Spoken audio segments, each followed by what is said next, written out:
It's an interesting bit of history to look back and see how we decided to move away from our comfort zone and started working on a mid-engine car.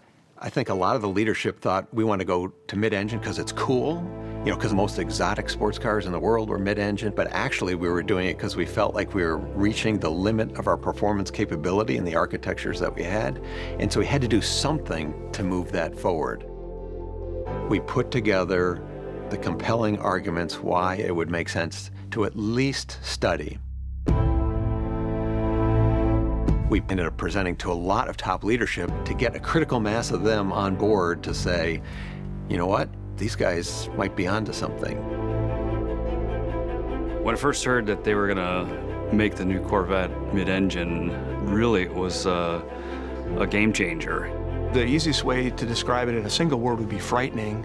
It's a daunting responsibility. We've had such success, and here we are making this fundamental shift in the car that if we don't do right, we potentially do something terrible to this great legacy of a brand.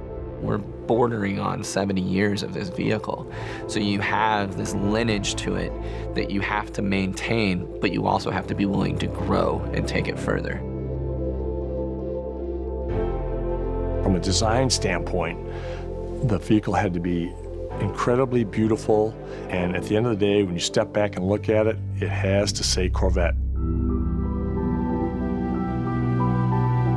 Everything's backwards on a mid-engine car. You can't move one thing in the inside of the car without affecting a whole bunch of other things. When you put the engine in the back, you actually want to think about moving stuff forward. So to get the right amount of weight on the front, you actually have to move those front wheels rearward. From the driver's perspective, having less weight on the front wheels means you need less boost in the steering, which means more tactile feedback, so more direct steering. You're not sitting out in the periphery and the car rotates about a point distant from you. The car is rotating about you, and that's a very different driving experience.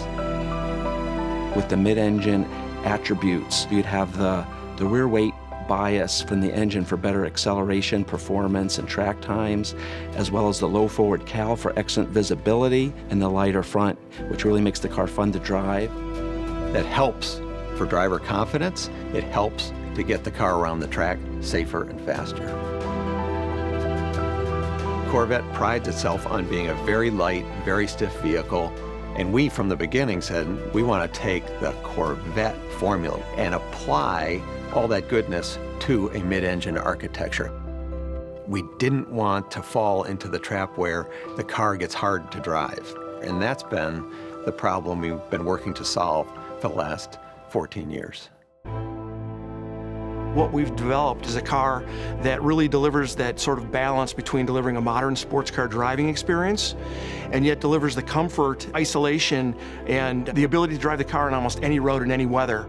When we finally got to the track, I just burst out laughing because it was like, oh my God, that's what we wanted. You come into corner, you hard brake, you whip the wheel around, it turns on a dime, and then you can get right on the gas, and it's just so easy to drive.